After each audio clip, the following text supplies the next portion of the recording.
ये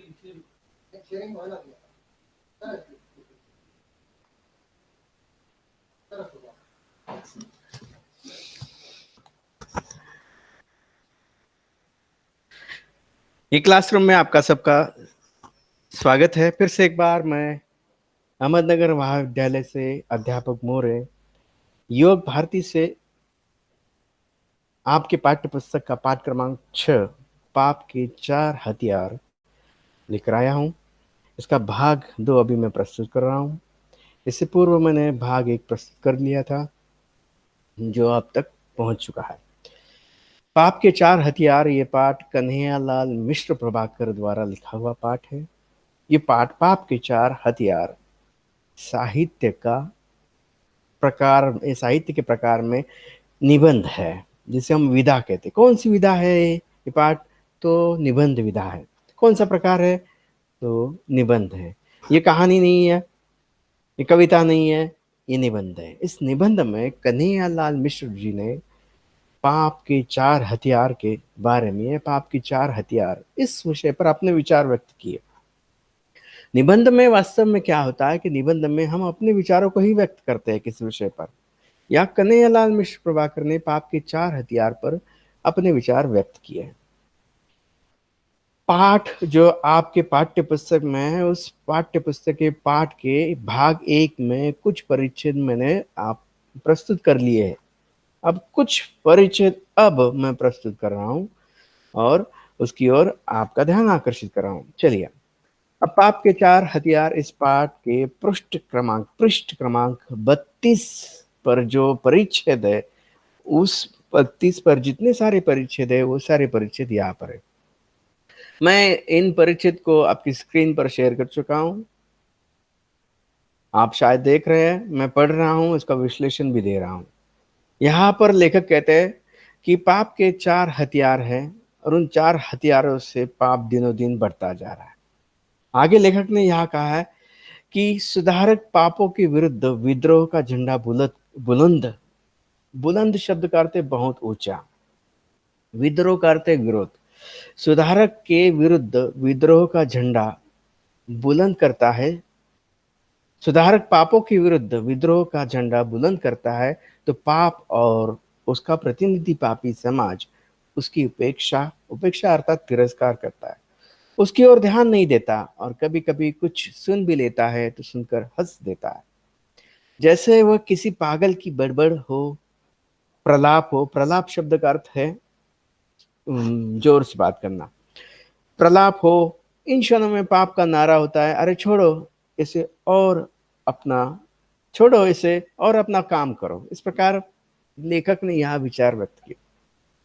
पाठ की शुरुआत में लेखक कहते हैं कि हमारे समाज में संत महंत या बड़े बड़े लोगों ने जन्म लिया और पाप को नष्ट करने की कोशिश उन्होंने की, फिर भी पाप जीतता रहा। अब पाप क्यों जीत रहा है, समाज में पाप क्यों बढ़ रहा है, इस पर विचार व्यक्त करते हुए लेखक कहते हैं कि पाप क्या करता है? सुधारक के विरुद्ध विद्रोह का झंडा बुलंद करता है।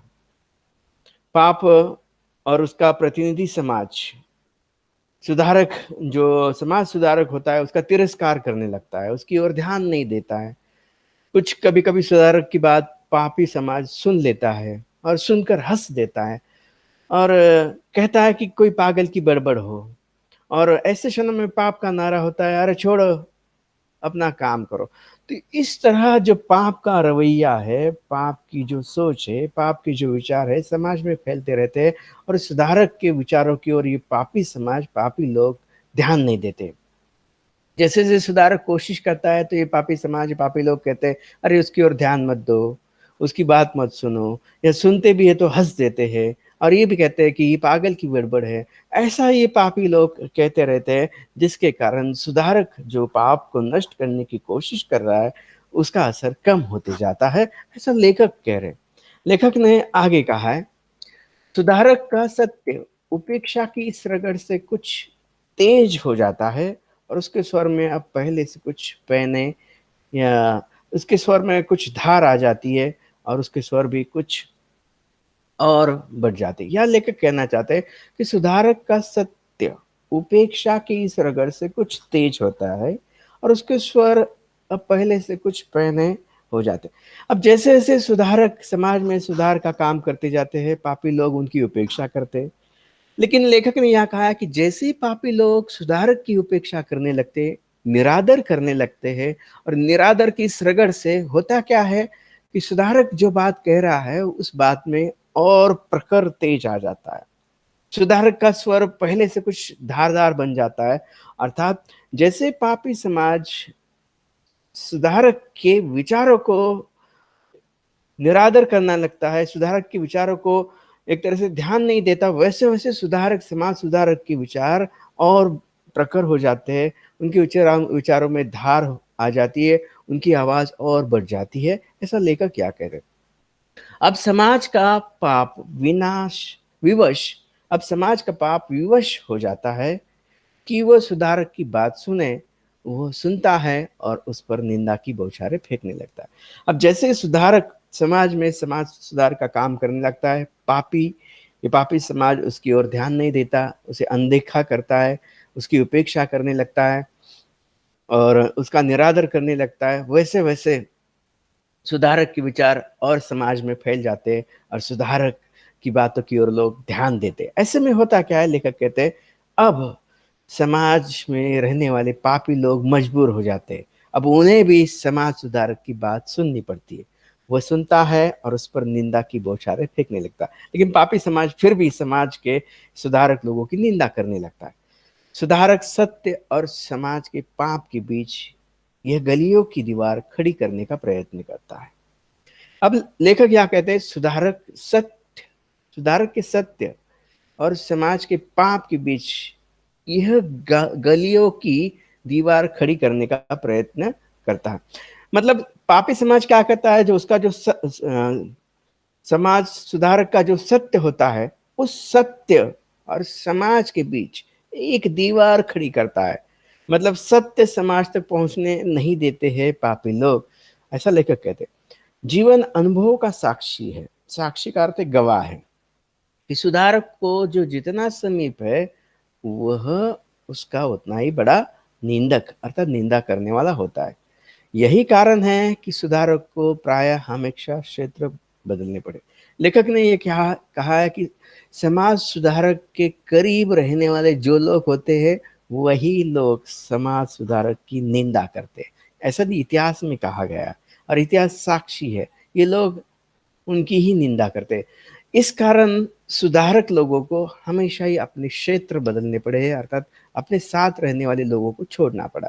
क्योंकि सुधारक लोगों को बाद में पता चला कि जो लोग उनके साथ थे, उनके साथ जुड़े हुए थे, वही लोग उनकी निंदा करने लगे थे। आगे लेखक कहते हैं, इन क्षणों में पाप का नारा होता है, अज बेवकूफ मूर्ख है, लोगों को बेवकूफ बनाना चाहता है। तो पापी समाज क्या कहता है, जब सुधारक समाज में अच्छे काम करने लगता है तो पापी समाज कहता है, अरे वो मूर्ख है, उसकी बात मत सुनो, ये लोगों को मूर्ख बना रहा है। और ऐसा पापी समाज सुधारक के विचारों को टालने की कोशिश करता है, उसके खिलाफ निंदा का अस्त्र इस्तेमाल करता है। इसलिए लेखक कहते हैं कि समाज में इस तरह समाज सुधारक के विचार हार हार जाते हैं और पाप जीत जाता है। ये कारण लेखक यहाँ बता रहे हैं। आगे लेखक कहते हैं, सुधारक का सत्य निंदा की इस रगड़ से भी प्रखर तेज हो जाता है। अब उसकी धार चोट नहीं करती, काटती भी है। पाप के लिए ये चोट धीरे-धीरे असह्य हो उठती है और वो बौखला उठता है। बौखला उठना अर्थात होश न रहना। अब वो अपने सबसे तेज शस्त्र को हाथ लेता है और ये शस्त्र है हत्या। जब समाज सुधारक के विचार समाज पर छा जाते हैं, पाप के पास कोई चारा नहीं रहता है। पाप को भी सुधारक की या पापी समाज को समाज सुधारक के विचार को सुनना पड़ता है। तब वो समाज सुधारक के खिलाफ पापी समाज आवाज उठाता है। पापी समाज असह्य हो जाता है, उसे होश नहीं रहता, बौखला उठता है।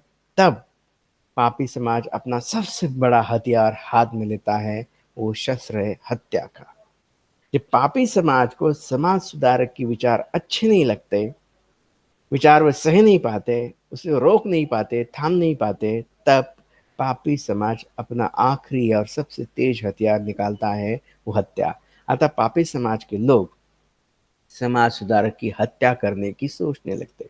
हमारे समाज में भी ऐसे कई समाज सुधारक हैं और थे कि जिनकी हत्या हुई थी। आप नरेंद्र दाभोलकर जी का नाम आपने सुना होगा। उनकी भी, वो जो समाज सुधार का कार्य कर रहे थे, उनकी भी इसी प्रकार की हत्या हुई। गौरी लंकेश, जिन्होंने समाज में चलने वाली बुरी व्यवस्था के खिलाफ आवाज उठाई थी, तो ये पत्रकार, इनकी भी हत्या की गई। तो इस प्रकार पापी समाज ऐसे समाज सुधारक लोगों के विचारों को जब सह नहीं पाते, तब उनकी हत्या करना चाहते हैं और हत्या कर भी देते हैं। तो ऐसे पापी समाज ने कौन कौन से समाज सुधारकों की हत्या की, तो यह लेखक लिखते हैं सुक्रांत थे। सुक्रांत के लिए जहर का प्याला दे दिया। ईसा के लिए सूली, दयानंद के लिए पीसा कांच। इन क्षणों में पाप का नारा होता है, ओह मैं तो तुम्हें खिलौना समझता रहा और तुम सांप निकले, पर मैं सांप को जीता नहीं छोड़ूंगा, पीस डालूंगा। अब ये पापी समाज हत्या का अस्त्र जब निकालता है तो हत्या जरूर करता है। लेखक ने यहाँ बताया, हमारे इतिहास में जो सुक्रांत नाम के तत्ववेत्ता थे, विचारक थे यूनान के, उन्हें भी, जो समाज सुधार का कार्य कर रहे थे, उन्हें जहर का प्याला पापी लोगों ने पिलाया, मतलब उन्हें जहर का प्याला मिला। ईसा मसीहा को लीजिए, वे भी समाज में समाज सुधार का कार्य कर रहे थे, लेकिन अपने समय में भी उन्हें सूली पर चढ़ाया गया। दयानंद सरस्वती को ही लीजिए, दयानंद सरस्वती भी समाज सुधार का कार्य कर रहे थे, लेकिन पापी समाज ने उन्हें भी, उनकी हत्या कर दी। उनकी हत्या कैसे की गई, तो उनके दूध में पिसा हुआ कांच मिलाया गया, और पिसा हुआ कांच उन्हें पिलाया गया दूध के माध्यम से, और जिसके कारण दयानंद की मृत्यु हुई। तो लेखक यहाँ बताना चाहते हैं, सुक्रांत की मृत्यु, हत्या की गई। ईसा मसीहा को सूली पर चढ़ाया गया। स्वामी दयानंद सरस्वती को भी पिसा हुआ कांच पिलाकर उनकी हत्या की गई। इस प्रकार पापी समाज हमारे इतिहास में समाज सुधारकों की हत्या करता आया। और ऐसे में पापी समाज क्या कहता है, उनका नारा होता है, ओहो मैं तो तुम्हें खिलाना समझता रहा और तुम सांप निकले, पर मैं सांप को जीता नहीं छोड़ूंगा, पीस डालूंगा। ऐसे पापी समाज की सोच होती है, ऐसा लेखक या कहना चाहते हैं। मैं चलिए सुक्रांत की एक तस्वीर दिखाता हूँ। ये है यूनान के महान विचारक सुक्रांत, जिन सोक्रेटिस के नाम से भी जाना जाता है।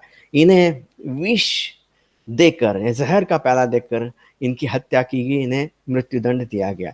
क्यों इन्हें विष का प्याला पिलाया गया, तो ये समाज में सुधार करना चाहते थे, ईश्वर का अस्तित्व नहीं मानते थे और युवकों को नई शिक्षा देते थे। इस कारण तत्कालीन समाज के लोगों ने उन्हें, उनके विचारों को गलत ठहराकर उन्हें जहर का प्याला पीने के लिए मजबूर कर दिया। वास्तव में ये समाज में सुधार करना चाहते थे, युवकों में नई प्रेरणा लाना चाहते थे, लेकिन उस समाज के सुधारक उनकी बात को मानने नहीं, उस समाज के पापी लोग उनकी बात को मानने के लिए तैयार नहीं थे और उन्हें जहर का प्याला पीने के लिए मजबूर कर दिया। स्वामी दयानंद सरस्वती, इनके बारे में भी यही बात हुई कि इन्हें भी दूध में पिसा हुआ कांच डालकर वो दूध इन्हें पिलाया गया। ये भी समाज सुधार का कार्य करते थे। ईसा मसीहा, ये इन्हें भी यहूदियों ने सूली पर चढ़ाया, क्योंकि ये यहूदी जो अलग प्रकार के लोग थे, इनके अस्तित्व को मानने के लिए तैयार नहीं थे। वास्तव में ये सब लोग समाज सुधार और समाज के हित के लिए काम कर रहे थे, लेकिन तत्कालीन समाज ने इन्हें मौत के घाट उतारा, इनकी हत्या की या इन्हें प्रताड़ित किया। लेखक कहते हैं आगे, सुधारक का सत्य हत्या के इस घर्षण से प्रचंड हो जाता है। अब लेखक ने कहा कि जैसे समाज सुधारक लोगों की हत्या की जाती है, हत्या के बाद समाज सुधारक के विचार और भी तीव्र हो जाते हैं। शहादत, जिसका अर्थ है बलिदान, उसे ऐसी धार देती है कि सुधारक के जीवन में उसे जो शक्ति प्राप्त न थी, अब वो हो जाती है। सूर्यों का ताप और प्रकाश उसमें समा जाता है, बिजलियों की कड़क और तूफान का वेग भी उसमें समा जाता है। अब लेखक ने यह कहा है कि जैसे ही पापी लोग समाज सुधारक की हत्या करते हैं, उसके बाद क्या होता है, समाज सुधारक का बलिदान या शहादत, बलिदान उन्हें देना पड़ता है। उनके जीवन में जो जीवित थे, तब उन्हें जो शक्तियां प्राप्त नहीं थी, उनकी मृत्यु के बाद वो शक्तियां उन्हें प्राप्त हो जाती है। क्या उनके व्यक्तित्व में या उनके सारे विचारों में बदलाव आता है? तो सूर्य के ताप की तरह प्रकाश उनमें समा जाता है। बिजलियों की जो कड़क होती है, उस कड़क की तरह समाज सुधारक के विचार बन जाते हैं। और जो तूफान चलता है, उस तरह समाज सुधारक के विचार समाज में फैलने लगते हैं। कब होता है ये? लेखक कहते हैं जब सुधारक की हत्या पापी लोग करते हैं। तो पापी लोगों द्वारा जब सुधारक की हत्या हो जाती है, तब उनके विचारों में सूर्य की तरह तेज आ जाता है, प्रकाश छा जाता है, बिजलियों की कड़क छा जाती है और तूफान का वेग भी हो जाता और बढ़ जाता है। संक्षिप्त में सरल भाषा में यदि कहे कि जब पापी समाज के लोग किसी समाज सुधारक की हत्या करते हैं, तो समाज सुधारक के विचार समाज अपनाने लगता है। समाज के लोग समाज सुधारक के विचारों को अधिक महत्व देने लगते हैं। ये विचार सूर्य के तेज की तरह फैलने लगते हैं और प्रकाश की तरह समाज के लोग उसे अपनाने लगते हैं। बिजलियों की कड़क की तरह समाज के लोगों के मन पर उनके विचार छाने लगते हैं और तूफान की वेग की तरह उनके विचार पूरे समाज में फैल जाते हैं। लेकिन ये कब होता है? जब वे जीवित होते हैं तब नहीं, जब उनकी हत्या की जाती है तब, ऐसा लेखक ने कहा है। चलिए इस पाठ के इसी परिच्छेद में हम रुक जाते हैं। अगले परिच्छेद में भाग 3 में होंगे और अगले परिच्छेद में पाठ का सारा सारांश और पाठ का अंतिम भाग भी होगा। अब यहाँ पर रुकने के बाद इन सारे परिच्छेद पर कौन सी कृतियाँ बनाई जा सकती है, तो मैंने यहाँ बनाकर लाई है। पहले आकलन की कृति देखिए। आकलन की कृति में कृति पूर्ण कीजिए। पहली कृति क्या है? सुधारक की शक्ति में ये समा जाता है। परिच्छेद में हमने पढ़ा कि जैसे पापी समाज सुधारक की हत्या करता है, तो सुधारक की शक्ति बढ़ जाती है। और उस शक्ति में क्या बढ़ता है, क्या समा जाता है? तो लेखक ने यह कहा है, सूर्य का ताप, सूर्य का प्रकाश, बिजलियों की कड़क और तूफान का वेग सुधारक की शक्ति में समा जाता है। कब? जब उसकी हत्या होती तब। अगली कृति देखो, सुधारक की विग्रह पर पापी समाज की प्रतिक्रिया क्या होती है?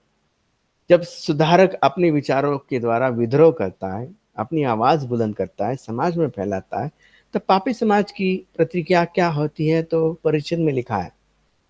पहले प्रतिक्रिया में वो सबसे पहले उपेक्षा करता है। दूसरी प्रतिक्रिया उसकी होती है उसकी ओर ध्यान नहीं देता। तीसरी उसकी प्रतिक्रिया होती है कभी कभी कुछ सुन लेता है प्रतिक्रिया में। या कुछा लिखा है, यहाँ देखिए, यहाँ ये कुछा आ की मात्रा अधिक लगी है, तो यहाँ पढ़ते समय कुछ पढ़ना है। चौथी प्रतिक्रिया होती है सुनी बातों पर हंसता है। शब्द संपदा में कौन सी कृति हो सकती थी? विलोम शब्द लिखिए। पहला शब्द है समीप, इसके लिए विलोम शब्द है दूर। निंदक, इसके लिए विलोम शब्द है प्रशंसक। सत्य शब्द है, उसके लिए विलोम शब्द है असत्य। पाप ये शब्द है, उसके लिए पुण्य। उपसर्ग युक्त शब्द लिखिए, ऐसी भी कृति होती है। विद्रोह, इस शब्द में कौन सा उपसर्ग लगा है? तो वी ये उपसर्ग लगा है और द्रोह में जुड़ गया है, तो वी उपसर्ग है। प्रतिनिधि इस शब्द में प्रति उपसर्ग है। असह्य इस शब्द में अ उपसर्ग है। प्रलाप शब्द में प्र ये उपसर्ग है। अब उपसर्ग किससे कहते हैं ये आपने अब तक समझ लिया है, पढ़ लिया है, फिर भी संक्षेप में कहता हूं। शब्द, किसी भी शब्द के पहले लगने वाले वर्ण को, अक्षर को उपसर्ग कहते हैं। उदाहरण के तौर पर देखिए, विद्रोह शब्द है यहाँ पर, तो द्रोह इस शब्द में वी ये अक्षर लग गया है, इस वी को हम उपसर्ग कहते हैं, बन गया शब्द विद्रोह। देखिए निधि ये शब्द है, निधि शब्द में ये अक्षर लगे हैं प्रति, ये क्या है? प्रति उपसर्ग है। असह्य, इसमें लगा है अ उपसर्ग, तो ये असह्य शब्द बन गया है। अगली कृति है शब्द समूह के लिए एक शब्द लिखिए। यहाँ शब्दों का समूह दिया गया है, इसके लिए एक शब्द लिखना है। पहला शब्दों का समूह है समाज में बदलाव लाने वाला। इस शब्द समूह के लिए एक शब्द है सुधारक। निंदा करने वाला, निंदक। देश के लिए प्राणों का बलिदान देने वाला। इस शब्द समूह के लिए एक शब्द है शहीद। जो जीता नहीं जाता, इस शब्द समूह के लिए शब्द है अजेय। ग्रंथों के अनुसार एक प्रकार का अस्त्र जो मंत्र द्वारा चलाया जाता है। इस सारे शब्द समूह के लिए एक शब्द है ब्रह्मास्त्र। अभिव्यक्ति। अब इस परिचित में अभिव्यक्ति पर किस प्रकार की कृति पूछी जा सकती है, तो समाज सुधारक समाज में व्याप्त बुराइयों को पूर्णतः समाप्त करने में विफल रहे हैं, इस कथन पर मत प्रकट कीजिए। अब ये जो अभिव्यक्ति रखी है, इस पर आपको मत प्रकट करना है कि समाज सुधारक बुराइयों को क्यों नहीं मिटा पाए। ये इस पर आपके विचार लिखने। अभी इस परिचित में आपने अभी सुना या आप पढ़ेंगे भी कि वास्तव में सचमुच समाज सुधारक समाज में व्याप्त बुराइयों को मिटाने में कुछ हद तक सफल होते हैं, कुछ हद तक विफल भी होते। विफल होने का कारण है कि समाज के लोग उनकी ओर ध्यान नहीं देते, उनके विचारों पर गौर नहीं करते, उनका मजाक उड़ाते हैं, उन पर हंसते हैं। इस कारण समाज सुधारक बुराइयों को दूर नहीं कर पाते। इतनी गंभीरता से समाज के लोग उन्हें सुनते नहीं। और तो और पापी समाज क्या करता है, समाज सुधारक के विरुद्ध काम करता है। इस कारण समाज सुधारक के विचार समाज में पूर्णतः फैल नहीं पाते। तरह तरह की हथियार पापी समाज अपनाता है, जिसके कारण समाज सुधारक सुधार कर नहीं पाते। और आखिरकार जितनी भी कोशिश कर ले समाज सुधारक, जब समाज सुधारक विचार जब तीव्र हो जाते हैं, तब आखिरी हथियार अपना पाप निकालता है। पाप समाज सुधारक की हत्या कर देता है, जिसके कारण समाज सुधारक समाज में व्याप्त बुराइयां पूर्ण रूप से समाप्त नहीं कर पाता, उसका जीवन समाप्त हो जाता है। तो आज के लिए बस यही रुकते हैं, और अगली बार मैं फिर से इसी निबंध का भाग 3 लेकर आऊंगा, जिसमें इस पाठ से संबंधित बाकी जानकारी होगी। आज के लिए हम यही रुकते हैं।